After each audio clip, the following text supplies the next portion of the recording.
Assalamualaikum warahmatullahi wabarakatuh. Kembali lagi dengan saya.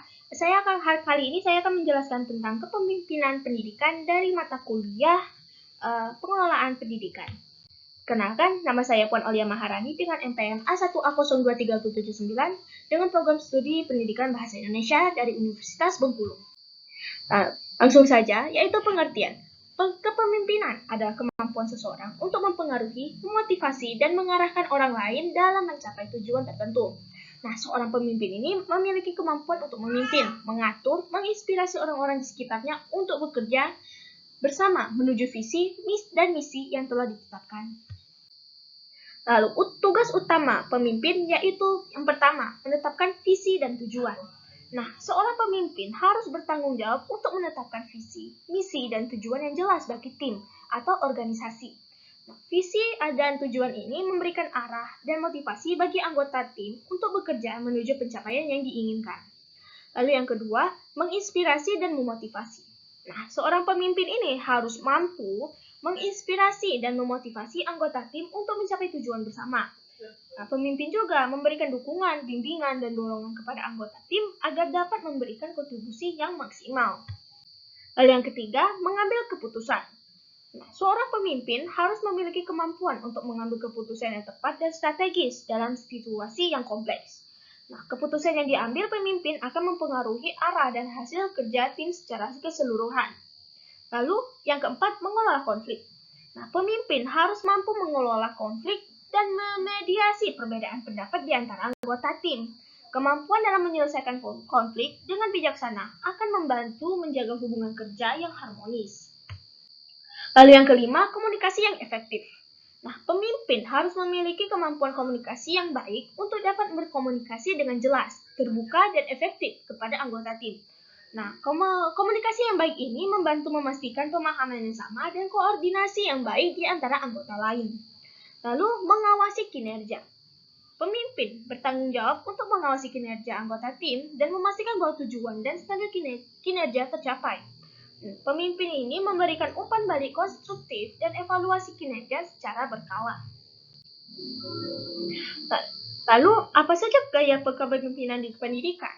Nah, gaya kepemimpinan di pendidikan ini dalam konteks pendidikan, terdapat beberapa gaya kepemimpinan yang umum diterapkan oleh para pemimpin pendidikan.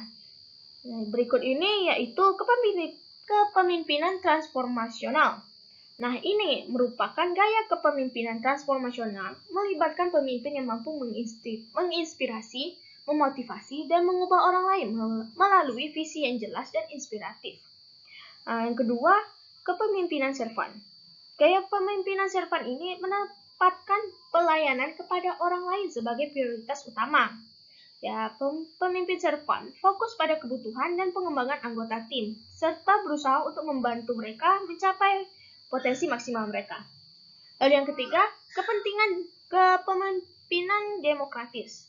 Nah, gaya kepemimpinan ini melibatkan partisipasi aktif dari anggota tim dan pengambilan keputusan. Seperti mengadakannya rapat jika ada tata tertib baru yang terjadi di lembaga, maka mereka akan mengadakan rapat untuk mencari apakah yang terbaik dalam tata tertib tersebut. Lalu yang keempat adalah kepemimpinan otoriter. Nah, gaya pemimpin ini melibatkan pemimpin yang mengambil keputusan sendiri tanpa melibatkan anggota lain. Jadi, apapun keputusan pemimpin, para pengikutnya juga harus mengikuti apa yang pemimpin katakan. Lalu, selanjutnya adalah kepemimpinan efektif. Nah, yang jelas, yang pertama ini adalah visi yang jelas. Seorang pemimpin pendidikan harus memiliki visi yang jelas dan inspiratif mengenai arah dan tujuan lembaga pendidikan. Nah, visi ini harus dapat diartikulasikan dengan baik kepada seluruh anggota lembaga untuk memberikan arah yang jelas. Lalu yang kedua, keterlibatan anggota tim.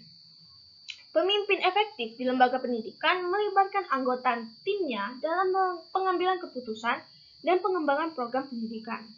Keterlibatan anggota tim ini menciptakan rasa kepemilikan dan tanggung jawab bersama serta keberhasilan lembaga.